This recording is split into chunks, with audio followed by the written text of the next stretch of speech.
Dan kami percaya firman-Mu itu juga pelita dan terang bagi jalan-jalan kami.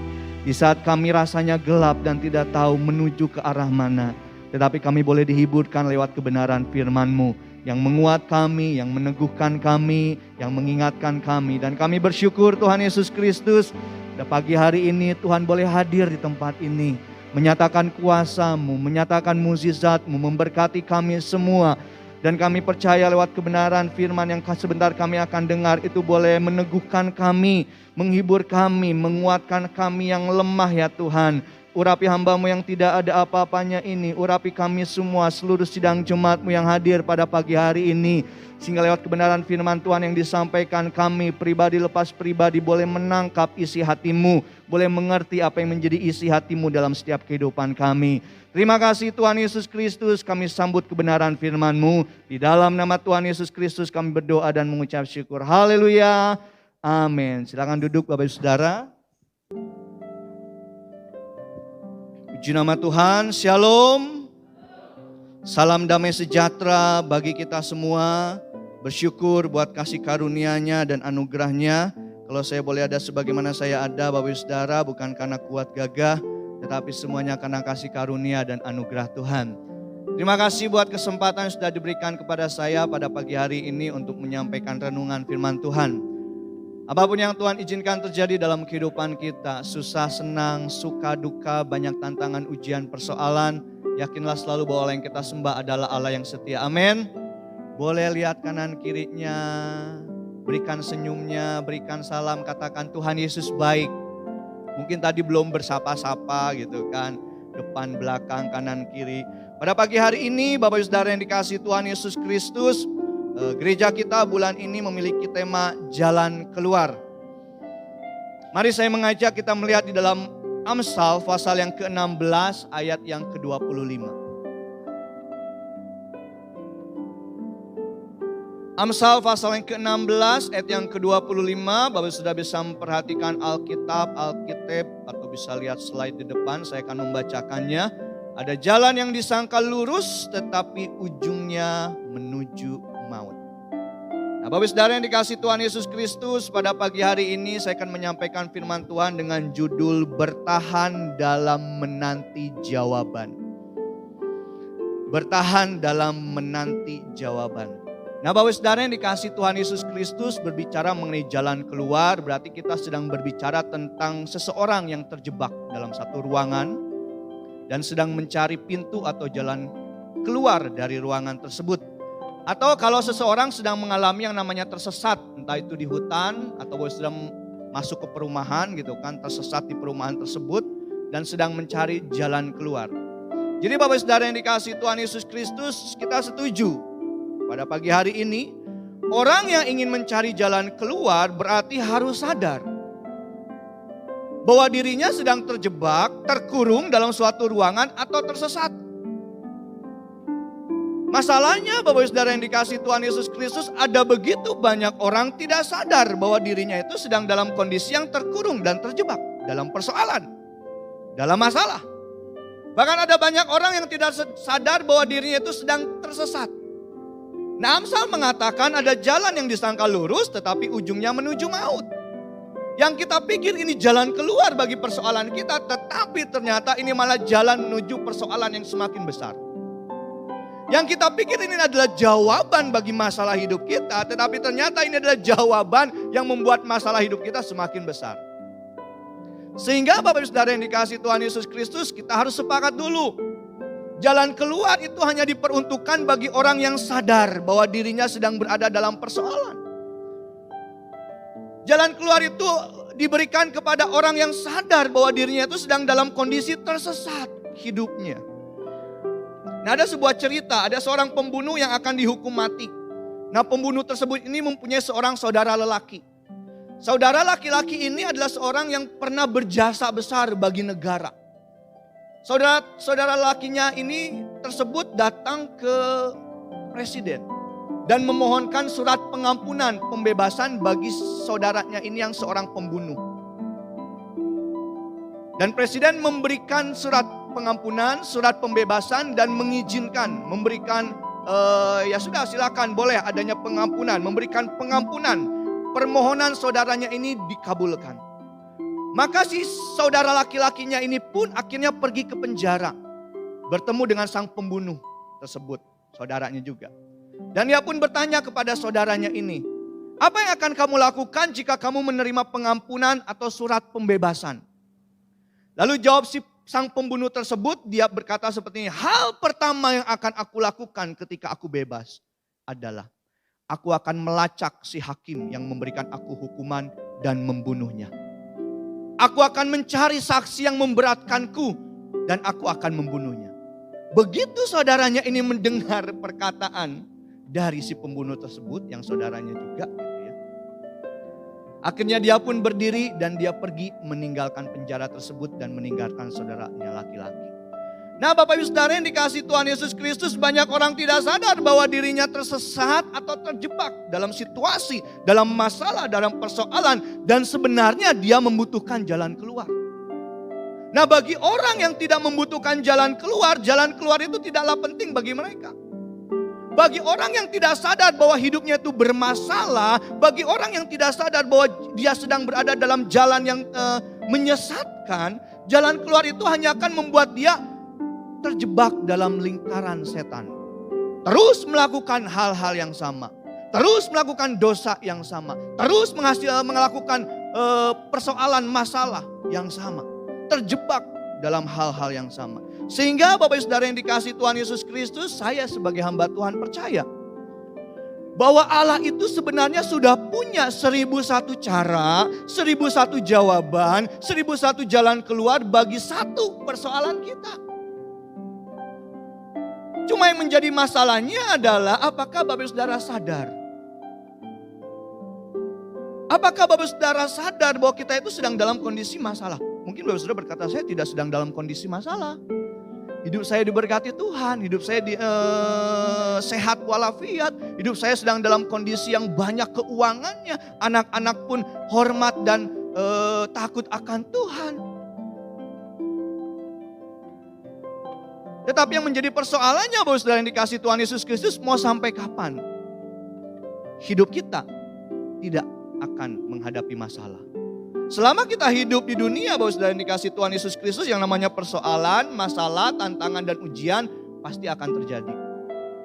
Dunia itu kan mengenal istilahnya hidup itu bagaikan roda. Ada saatnya di atas, ada saatnya di bawah. Mungkin saat ini kita sedang berada di atas, puji Tuhan. Banyak-banyaklah bersyukur, banyak-banyaklah memberi, banyak-banyaklah menjadi berkat bagi orang lain. Karena suatu hari nanti kita tidak tahu, mungkin kita berada dalam kondisi yang sedang berada di bawah. Tetapi itulah kondisi di dunia Bapak Saudara yang dikasihi Tuhan Yesus Kristus. Sama seperti seorang guru Bapak Saudara yang memberikan ujian kepada murid-muridnya. Guru tersebut sudah memiliki jawaban. Guru tersebut sudah mempunyai kunci jawaban bagi setiap soal dan ujian. Yang menjadi pertanyaannya adalah apakah murid-muridnya mau tetap bertahan mengerjakan ujian tersebut atau memilih untuk menyerah dan tidak melanjuti ujiannya. Atau mungkin sudah sejak awal si murid menolak ujian tersebut. Kalau seorang murid ingin naik kelas, mau tidak mau dia harus masuk kepada ujian.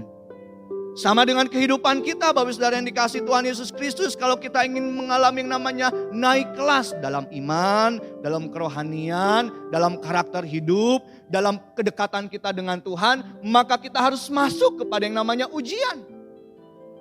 Ketika kita berdoa, Tuhan berikanlah aku kesabaran. Seringkali Tuhan tidak pernah langsung memberikan kita kesabaran. Yang Tuhan izinkan apa? Dia pertemukan kita dengan situasi-situasi yang mungkin membuat kita marah, yang mungkin membuat kita kesal, yang mungkin membuat kita Dan mungkin Tuhan izinkan kita bertemu dengan orang-orang yang membuat kita disitulah kita terus diasah kesabarannya. Karena itu Bapak Saudara yang dikasihi Tuhan Yesus Kristus, pada pagi hari ini saya ingin mengajak kita sama-sama mengerti, bertahan dalam menanti jawaban Tuhan. Itu jauh lebih penting daripada kita sibuk mencari jawaban kemana. Tahu-taunya jawabannya salah. Saya ingat Bapak Saudara yang dikasihi Tuhan Yesus Kristus, ketika SD saat itu kelas 6 akan ke SMP. Zaman waktu itu sebutannya masih apa ya? Eptanas gitu. Pokoknya kelas 6 akan masuk ke SMP gitu ya. Saya ingat saat itu ya saya bisa dikatakan seorang murid yang di ranking sih, ranking 3 di bawah. Tunggu dulu, kayaknya saudara kayak yang di ranking, ngece banget, ranking 3 tapi di bawah gitu. Nah, saya ingat guru saya mengatakan seperti ini, Fit, nanti kalau ujian gitu kan, untuk lulus kelas 6 menuju SMP, kamu nyontek sama si ini ya, katanya. Karena kebetulan, ya emang gitu, emang diajarinnya gitu saya waktu SD. Karena kebetulan memang guru saya tahu, aduh kayaknya ini gak akan lulus nih. Kalaupun lulus pasti dipicen gitu jauh. Dan akhirnya saya pun menuruti, saya nyontek. Saya pikir jawabannya sudah sama semua ya. Dan saat itu mungkin kali pertamanya ujian itu dinilai dan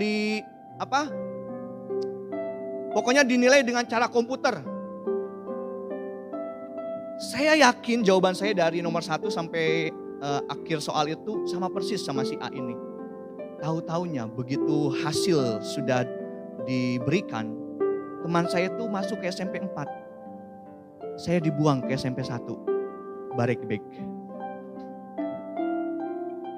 Itu juga kasih karunia Bapak Saudara dari Tante Asyu masuk SMP 7. Itulah Bapak Saudara yang dikasih Tuhan Yesus Kristus yang saya pikir ini jawaban benar, tiba-tiba loh kok jong. Karena itu Bapak Saudara yang dikasih Tuhan Yesus Kristus, bagi saya sebagai hamba Tuhan bertahan dalam menanti jawaban Tuhan itu lebih penting. Daripada kita sibuk cari jalan keluar dan jawaban. Dan belum tentu itu jalan keluar yang terbaik buat kita. Mari kita lihat di dalam 2 Korintus pasal yang keempat. Ayat 8 sampai ayat yang ke-10. Kita akan lihat dari perjalanan hidup seorang Rasul Paulus. 2 Korintus pasal yang keempat ayat 8 sampai ayat yang ke-10. Dalam segala hal kami ditindas, namun tidak terjepit. Kami habis akal namun tidak putus asa. Kami dianiaya namun tidak ditinggalkan sendirian. Kami dihempaskan namun tidak binasa. Kami senantiasa membawa kematian Yesus di dalam tubuh kami supaya kehidupan Yesus juga menjadi nyata dalam tubuh kami. Nah Bapak Ibu Saudara yang dikasihi Tuhan Yesus Kristus, kita melihat ada 4 hal yang dialami oleh Rasul Paulus. Dalam teks ini Rasul Paulus mencatat mengenai kesabarannya di tengah penderitaan yang dihadapi. Ditindas, habis akal, dianiaya dan dihempaskan. Dan saya yakin dan percaya Bapak Saudara yang hadir pada pagi hari ini, tidak ada satu manusia pun di antara kita ingin mengalami apa yang Rasul Paulus alami. Ditindas, habis akal, dianiaya dan dihempaskan. Ini suatu kondisi yang sangat luar biasa loh. Menjadi pengikut Yesus bukan berarti kita memiliki perjalanan hidup yang mulus dan mudah Bapak Ibu Saudara. Tidak. Kadangkala bahkan sering ketika kita memilih menjadi pengikut Yesus, mengambil keputusan untuk hidup takut akan Tuhan, kita akan diperhadapkan dengan situasi kondisi yang mungkin penuh dengan penganiayaan. Beberapa hari ini kita mendengar bagaimana di Cilegon, ya kan, umat Tuhan dipersulit di dalam membangun rumah ibadah. Bahkan wali kotanya dan wakil wali kotanya pun menandatangani supaya jangan berdiri umat beribadah orang Kristen. Inilah situasi kehidupan orang Kristen Bapak Saudara. Tetapi kita dituntut untuk bisa tetap mengasihi. Karena itu kita sebagai orang Kristen ketika mengalami hal-hal seperti itu ya sudah. Dan kita percaya kalau di satu tempat ditutup, Tuhan akan buka di tempat-tempat yang lain. Ya. Dan kita melihat hal yang pertama yang Rasul Paulus katakan, kami ditindas. Rasul Paulus menderita dengan berbagai cara. Dan hampir mengalami yang namanya segala macam kesukaran hidup. Tetapi perhatikan bagaimana dia katakan kami ditindas namun tidak terjepit. Dia mengalami banyak persoalan. Rasul Paulus mengalami banyak kesukaran dalam kehidupannya. Segala macam kesukaran. Tetapi dia katakan tidak terjepit, tidak terkungkung, tidak terkurung dalam persoalannya. Tidak menjadi seorang rasul yang merendah diri, minder, tidak. Dia masih bisa melihat pertolongan Tuhan. Dia masih bisa merasakan Tuhan setia. Dan dalam dia bebas sebagai umat Tuhan, dia bebas menghampiri Allah. Karena itu sekalipun Rasul Paulus dikatakan kami ditindas namun tidak terjepit. Dan apa yang dialami oleh Rasul Paulus ini pun sama seperti Mazmur 37 ayat 23 sampai 24. Mazmur pasal yang ke-37 ayat 23 sampai 24 dikatakan seperti ini. Tuhan menetapkan langkah-langkah orang yang hidupnya berkenan kepadanya. Apabila ia jatuh tidaklah sampai tergeletak sebab Tuhan menopang tangannya. Jadi apa yang dialami oleh Rasul Paulus dikatakan kami ditindas namun tidak terjepit adalah satu pengalaman yang dialami oleh pemazmur. Mungkin kita mengalami banyak masalah. Mungkin kita saat ini mengalami yang namanya penindasan secara mental. Mungkin dalam rumah tangga. Berhadapan dengan istri, suami, anak, orang tua. Tetapi jangan menjadi umat Tuhan yang terkungkung, terjepit dan merasa sudahlah. Akhirnya menjadi umat Tuhan yang rendah diri, minder. Mari kita melihat bahwa kehidupan kita sebagai umat Tuhan, Tuhan itu menetapkan setiap langkah kita. Dan kalau kita jatuh dikatakan tidak sampai tergeletak. Dan yang kedua Rasul Paulus katakan apa? Kami habis akal.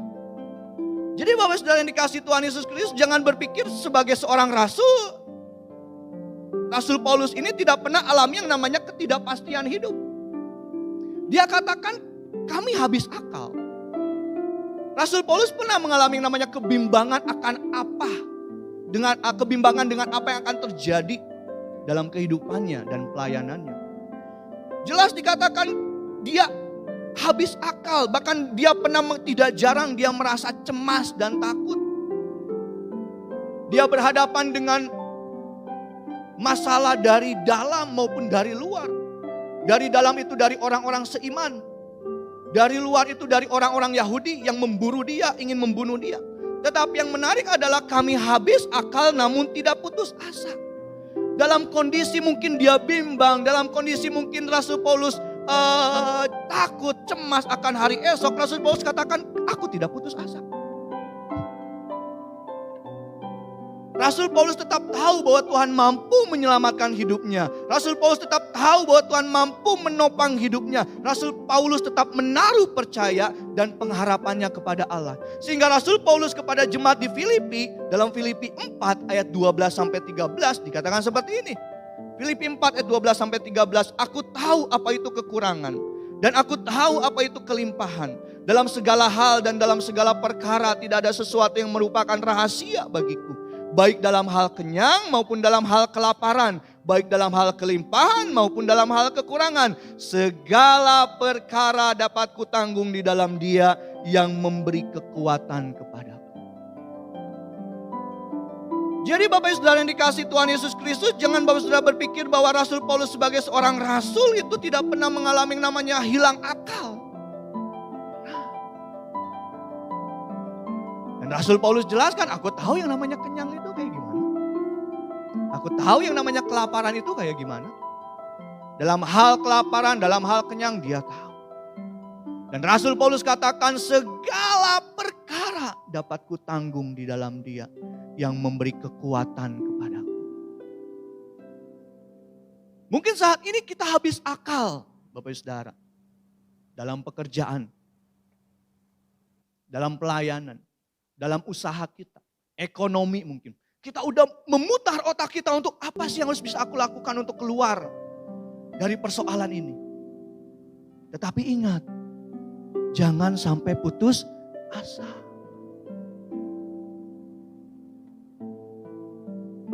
Jangan akhirnya mencari jawaban di luar sana. Karena saya yakin dan percaya Tuhan punya waktunya yang terbaik. Karena itu mari kita belajar dalam kehidupan Rasul Paulus. Habis akal namun tidak putus asa. Musa itu pernah mengalami yang namanya frustasi dalam kehidupannya.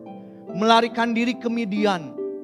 Ditolak bangsanya dan terancam dibunuh oleh Fir'aun. Dan menjadi seorang gembala kambing domba. Hidup menjadi seorang pelarian. Dari seorang yang diangkat menjadi anak putri Fir'aun. Dalam kemewahan. Yang dia pikir dia bisa membebaskan bangsa Israel dengan jabatan dan kuasanya. Tetapi bangsa Israel menolak dia. Dan dia terancam karena dia membunuh. Dan dia harus melarikan diri. Dia frustrasi 40 tahun. Dia berada di tanah Midian menjadi seorang gembala kambing domba. Tetapi kalau sudah waktunya Tuhan memanggil dia, dalam kondisi seperti apapun kita lihat Allah memanggil Musa untuk kembali melayaninya. Dan kita lihat setelah dipulihkan Musa pun akhirnya melayani Tuhan sampai tua, bahkan sampai mati. Jadi dalam kondisi seperti apapun saat ini Bapak Ibu Saudara sedang berjuang gitu. Jangan putus asa. Selalu ada waktu Tuhan yang terbaik dalam kehidupan kita. Mari kita tetap mengandalkan Tuhan. Mari kita tetap setia kepada Tuhan. Karena kita percaya segala perkara dapat kita tanggung di dalam Dia yang memberikan kekuatan kepada kita. Dan yang ketiga Rasul Paulus katakan apa? Dalam 2 Korintus tadi, kami dianiaya. Wah ini. Dikejar dengan penuh kebencian dan kekerasan dari satu tempat ke tempat lain. Bagaikan orang yang tidak layak untuk hidup. Diburu. Tetapi perhatikan Rasul Paulus katakan apa? Namun tidak ditinggalkan sendirian. Mungkin saat ini kita ditinggalkan. Ya manusia bisa berubah Bapak Ibu Saudara. Manusia bisa meninggalkan kita, manusia bisa membiarkan kita. Tetapi berapa kali dan sering kali Tuhan mengizinkan kita, mengirimkan orang-orang yang jauh dari pikiran kita, yang tidak pernah dipikirkan oleh kita sama sekali. Untuk apa? Menolong, menopang, menghibur, mengangkat kita.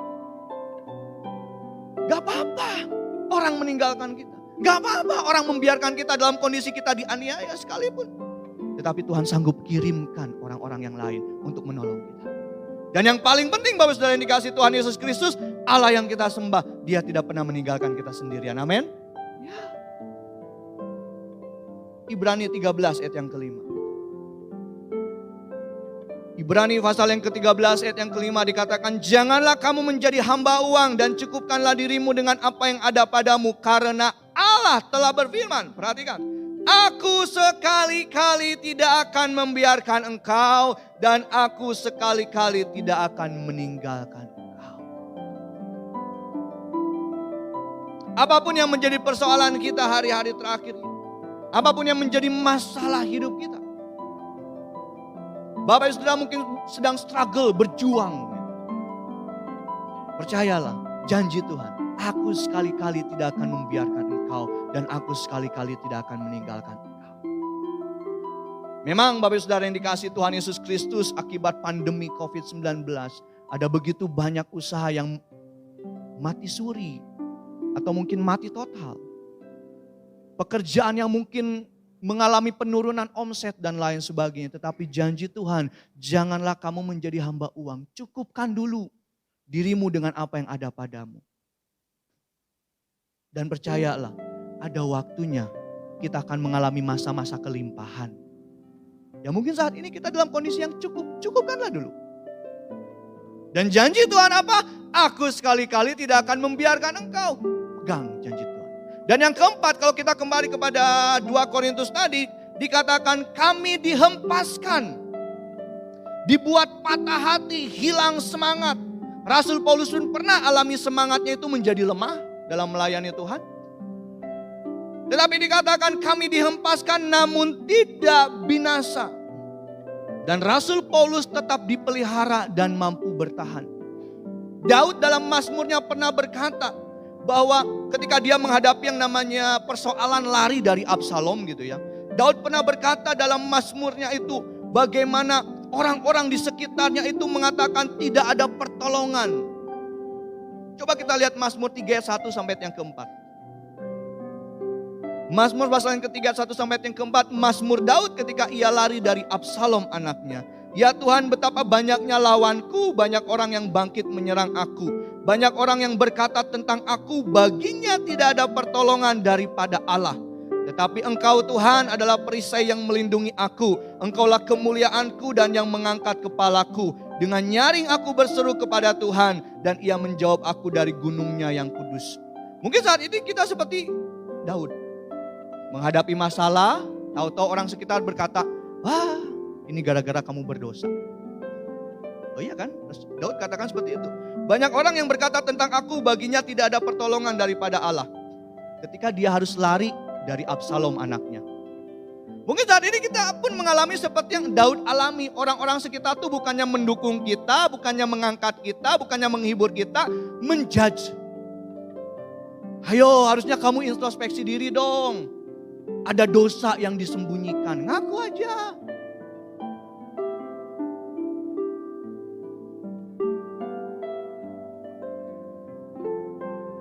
Stigma umat Tuhan yang melihat kalau orang mengalami persoalan, kalau orang menghadapi masalah, mengalami sakit penyakit, selalu pasti stigmanya ada dosa.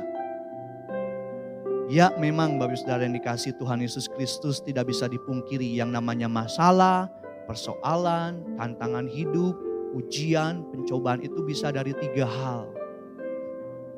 Yang pertama diizinkan Allah. Yang kedua, oleh karena kuasa kegelapan. Dan yang ketiga, oleh karena manusianya sendiri. Karena dia berbuat dosa, karena dia mencari masalah dan lain sebagainya. Tetapi kita harus melihat bahwa tidak selalu yang namanya masalah itu selalu identik karena dosa. Memang Bapak Saudara yang dikasihi Tuhan Yesus Kristus, kita hidup di dunia ini di mana dosa semakin penuh dan dunia ini semakin hari semakin jahat. Kita hidup di dunia yang penuh dengan dosa. Tetapi jangan sampai kita punya stigma seperti itu dan menghakimi orang. Dan mengatakan itu karena ada dosa. Itu karena kamu melakukan ini, itu dan lain sebagainya.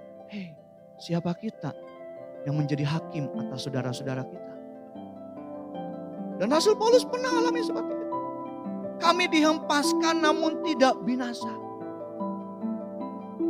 Ada kalanya dalam kehidupan pelayanan Rasul Paulus dia mengalami patah semangat, hilang semangat. Dan yang menarik Bapak Saudara yang dikasihi Tuhan Yesus Kristus, dari 4 hal yang dialami oleh Rasul Paulus, kami ditindas, kami habis akal, kami dianiaya, kami dihempaskan, ada 2 kata yang terus diulang. Namun tidak. Kami dianiaya namun tidak, kami ditindas namun tidak terjepit, kami habis akal namun tidak putus asa, kami dianiaya namun tidak ditinggalkan sendiri, kami dihempaskan namun tidak binasa. Jadi orang Kristen itu selalu ada penghiburan, namun tidak. Namun kalau kata bahasa orang sekarang tuh, untung saja. Kami ditindas, untung saja. Kami tidak terjepit. Kami habis akal, untung saja kami tidak putus asa. Kami dianiaya, untung saja kami tidak ditinggalkan sendiri. Kami dihempaskan, untung saja kami tidak binasa. Jadi umat Tuhan itu selalu bukan buntu. Dan saya yakin dan percaya bahwa saudara yang dikasihi Tuhan Yesus Kristus, tidak peduli seberat apapun keadaan yang dihadapi anak-anak Tuhan, umat Allah di dunia ini, kita masih memiliki kata-kata namun tidak yang menjadi penghiburan kita. Ada kalanya kita hidup kita menjadi sangat berat, buruk, dan penuh pergumulan. Tetapi sebenarnya tidak seburuk yang kita bayangkan dan pikirkan Bapak Ibu Saudara. Ada seorang bernama Art Berg. Art Berg ini adalah seorang atlet berbakat yang memiliki masa depan cerah. Dia juga punya perusahaan konstruksi dan seorang tunangan yang baik dan cantik. Nah, pada malam Natal, Bapak Saudara, dalam perjalanan menuju rumah tunangannya yang berada di Utah, Amerika Serikat, yang dimana dia harus menuntaskan acara pernikahan tersebut, pertunangan tersebut. Karena perjalanan panjang, Bapak Saudara, ia lelah dan mengantuk sehingga mobilnya itu menabrak tiang pembatas dan terjun ke jurang. Ia terlempar dari mobilnya dan jatuh ke tanah dengan lehernya patah. Dan akhirnya dia lumpuh dari dada sampai ke bawah. Dokter berkata dia tidak akan mengalami yang namanya pemulihan. Dia pasti akan lumpuh untuk selama-lamanya. Dan yang sangat konyolnya, teman-temannya itu menasihati dia agar dia melupakan pernikahannya. Art Berg mengalami ketakutan dan dia pun putus asa. Tetapi yang menariknya adalah ibunya datang dan berbisik seperti ini. Nak, hal sulit membutuhkan waktu. Hal mustahil perlu waktu sedikit lebih lama. Ibunya menguatkan Artburg. Untuk mengubah keadaan yang sulit mungkin butuh waktu. Tapi untuk mengubah perkara atau keadaan yang mustahil perlu waktu sedikit agak lama. Dan akhirnya karena kata-kata ibunya, harapan Artburg ini muncul. Dia mulai berlatih, dia mulai berjalan, dan akhirnya 11 tahun kemudian ia kembali memimpin perusahaannya sendiri, bisa menyetir, dia bisa berolahraga, serta menikah dengan tunangannya dan punya 2 anak. Sekarang Bapak Saudara, dia menjadi seorang motivator, pembicara profesional, penulis buku yang mendorong dan memotivasi banyak orang. Dalam kondisi yang mungkin secara manusia udahlah gak ada harapan. Kadang-kadang Bapak Saudara yang dikasihi Tuhan Yesus Kristus, sesuatu tidak berjalan seperti yang kita harapkan. Mungkin saat ini pun Bapak Saudara sedang mengalami kondisi yang seperti itu. Tetapi saya ingin mengatakan jangan putus asa. Hal sulit membutuhkan waktu. Hal mustahil perlu waktu sedikit lebih lama. Tetapi orang yang bertahan sampai akhir akan memperoleh kemenangan. Nah, itu baru pendahuluan Bapak Saudara. Nah ini baru isinya nih, isinya. Apa yang membuat Rasul Paulus dapat terus bertahan? Kan judulnya bertahan dalam menanti jawaban Tuhan. Nah ini baru isinya. Apa yang membuat Rasul Paulus dapat terus bertahan? Yang pertama, kembali ke 2 Korintus pasal yang keempat ayat 13. Aduh, anjakal aing ka gereja. 2 Korintus pasal yang keempat ayat yang ke-13. Namun karena kami memiliki roh iman yang sama seperti ada tertulis, aku percaya, sebab itu aku berkata-kata. Maka kami juga percaya dan sebab itu kami juga berkata-kata. Nah Bapak Saudara yang dikasihi Tuhan Yesus Kristus, apa yang membuat Rasul Paulus tetap bertahan sampai menanti jawaban Tuhan dalam kehidupan dan pelayanannya adalah iman. Boleh lihat kanan kiri, katakan imanmu menguatkanmu. Imanmu menguatkanmu. Bapak Saudara yang dikasihi Tuhan Yesus Kristus, ada seorang bernama Fanny Crosby.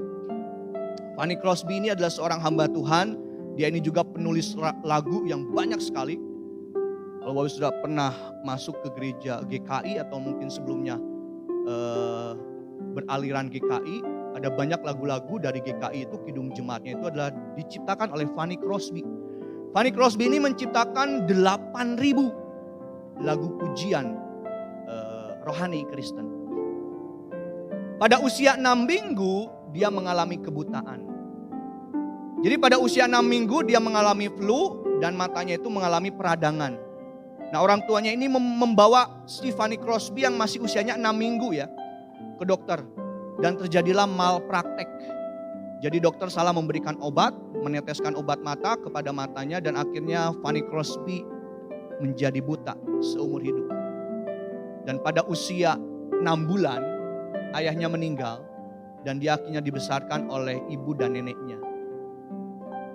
Nah, satu ketika ini sudah dia besar dan dia sudah menciptakan banyak lagu, ada seorang hamba Tuhan menghampirinya dan berkata dengan penuh simpati kepadanya, sayang sekali loh Tuhan tidak memberikanmu penglihatan saat dia menganugerahimu dengan begitu banyak bakat dan karunia. Dan Fanny Crosby dengan cepat dia berkata dan menjawab, tahukah Bapak, jika ketika dilahirkan saya bisa meminta satu permohonan, saya ingin dilahirkan buta saja. Loh, si hamba Tuhan ini berkata, loh kenapa? Dan Fanny Crosby menjawab, karena ketika saya masuk surga nanti, wajah pertama yang saya lihat adalah wajah juru selamat saya. Orang kalau sudah punya iman dalam hidup, dia akan melihat situasi kondisi dengan sudut pandang yang positif. Orang kalau sudah punya iman dalam hidup, dia akan melihat situasi kondisi itu sebagai satu bentuk kebaikan Tuhan. Oh Tuhan punya rencana. Oh Tuhan sedang memberkati. Oh Tuhan sedang merancangkan sesuatu yang baik. Orang imanlah yang membuat Rasul Paulus tetap kuat dalam pelayanannya. Imanlah yang membuat Rasul Paulus dapat berdiri tegak menghadapi situasi kondisi yang tidak gampang.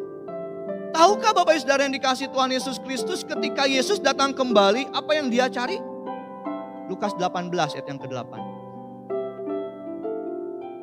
Lukas pasal yang ke-18 ayat yang ke-8 dikatakan seperti ini. Aku berkata kepadamu, ia akan segera membenarkan mereka. Akan tetapi jika Anak Manusia itu datang, adakah ia mendapati iman di bumi? Apa yang Yesus cari ketika dia datang kembali ke dunia ini? Dia cuma cari satu. Adakah iman di bumi? Di tengah situasi kondisi yang mungkin semakin hari semakin jahat. Di tengah situasi kondisi persoalan yang mungkin menghimpit jiwa dan iman pengharapan kita. Allah menuntut kita untuk tetap beriman. Allah mengharapkan kita untuk tetap beriman. Percaya kepada Tuhan. Bahwa di tengah situasi kondisi yang kita alami. Selalu Tuhan tuh punya jawabannya. Cuma yang menjadi pertanyaannya Bapak Saudara yang dikasih Tuhan Yesus Kristus. Maukah kita bertahan dalam kondisi yang seperti ini? Maukah kita tetap bertahan sampai Tuhan nyatakan jawabannya dalam hidup kita?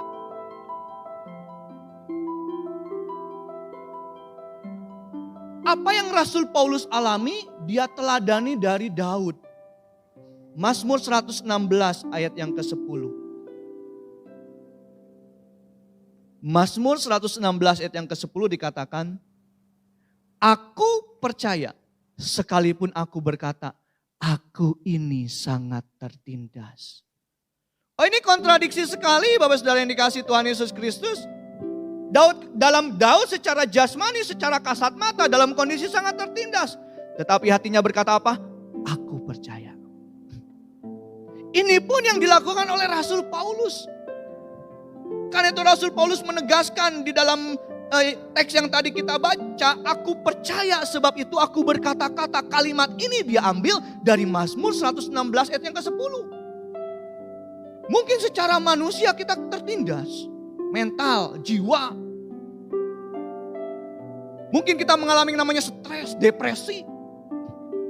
Dalam rumah tangga, dalam keluarga, berhadapan dengan orang-orang sekitar, lingkungan sekitar.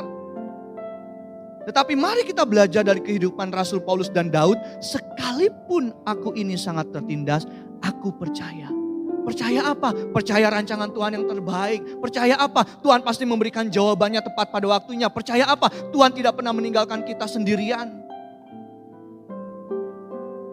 Dan yang terakhir, apa yang membuat Rasul Paulus kuat dan terus bertahan di tengah situasi kondisi yang dia hadapi? 2 Korintus 4 ayat 14. 2 Korintus pasal yang keempat ayat ke-14 dikatakan, karena kami tahu bahwa ia yang telah membangkitkan Tuhan Yesus akan membangkitkan kami juga bersama-sama dengan Yesus. Dan ia akan menghadapkan kami bersama-sama dengan kamu kepada dirinya. Hal yang terakhir, yang kedua, apa yang membuat seorang Rasul Paulus bertahan dalam menanti jawaban dari Tuhan adalah pengharapan akan kebangkitan. Sebagai umat Tuhan, Bapak Ibu Saudara yang dikasih Tuhan Yesus Kristus, kita harus mengerti bahwa Kristus telah dibangkitkan dan bahwa kebangkitannya merupakan jaminan dan kepastian kebangkitan kita. Pengharapan inilah yang membuat Rasul Paulus tetap kuat dalam menjalani kehidupannya dan pelayanannya. Pengharapan ini juga yang akan membuat kita tetap kuat dalam menjalani kehidupan kita. Perjalanan hidup kita di dalam kita mengiring Tuhan, karena kita punya kepastian bahwa kalau kita mati suatu hari nanti, kita pun akan dibangkitkan bersama dengan Yesus. Amin. Ya. Di dunia kita cuma hidup sementara, Bapak Saudara.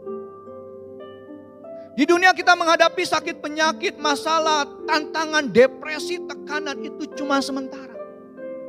Tetapi mari kita arahkan hati kita, iman kita kepada pengharapan bahwa kalaupun kita mati di dunia ini, kita akan alami kebangkitan bersama Yesus dan menikmati surga yang indah.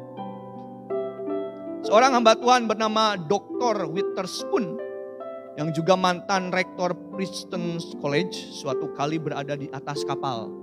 Seorang hamba Tuhan terkenal.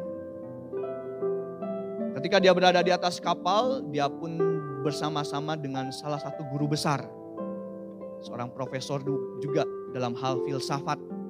Dan guru besar ini mengakui dengan bangganya dia itu seorang ateis dan dia tidak percaya dengan keberadaan Allah. Dan tiba-tiba Bapak Saudara yang dikasihi Tuhan Yesus Kristus, tidak lama kemudian terjadi badai yang dahsyat. Dan tampaknya kapal yang dinaiki ditumpangi oleh Dr. Witherspoon dan si guru besar ini akan mengalami karam kapal. Dan mereka semua akan tenggelam di laut yang dalam. Seluruh penumpang ketakutan. Tetapi tidak ada orang lain yang lebih ketakutan dibandingkan guru besar ini. Si guru besar ini sangat ketakutan. Dia mencari si Dr. Witherspoon ini kemana-mana. Dan akhirnya dia menemukan Dr. Witherspoon ini ada di kabin kapal. Dengan penuh tenang, dengan penuh terkendali, Dr. Witherspoon ini sedang berdiri di atas kabin kapal. Dan akhirnya si guru besar ini menghampiri Dr. Witherspoon dan berkata, "Oh Tuan Witherspoon, kita semua akan tenggelam, bukankah demikian Tuan?" Dengan tenangnya Dr. Witherspoon melihat dia dan berkata, "Ya, memang kita dalam kelompok yang sama. Tetapi Anda dan saya memiliki tujuan yang berbeda." Mengapa seorang Dr. Witherspoon tetap tenang dalam kondisi badai seperti itu? Karena dia tahu, kalaupun dia mati, dia masuk ke dalam kerajaan surga bersama dengan Tuhan. Berbeda dengan guru besar ini yang tidak mempercayai Tuhan. Dia tidak tahu kalau dia mati dia akan kemana. Karena itu Dr. Witherspoon, ya memang kita dalam kelompok yang sama tapi tujuan kita berbeda.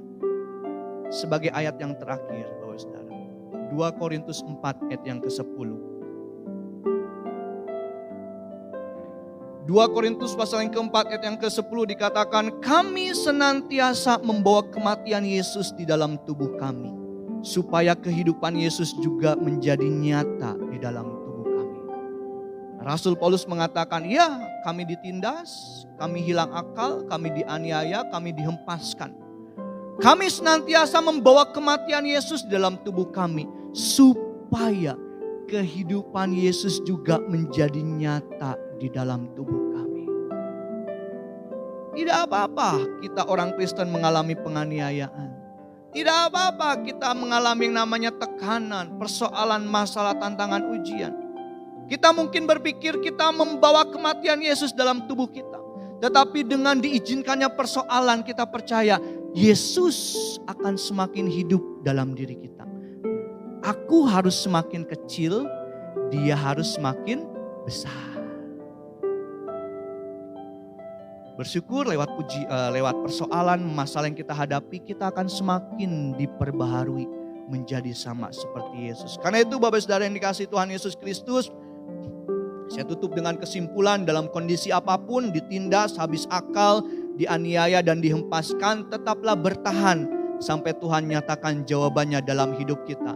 Apa yang kita dapat, apa yang membuat kita dapat bertahan, yaitu iman dan pengharapan akan kebangkitan.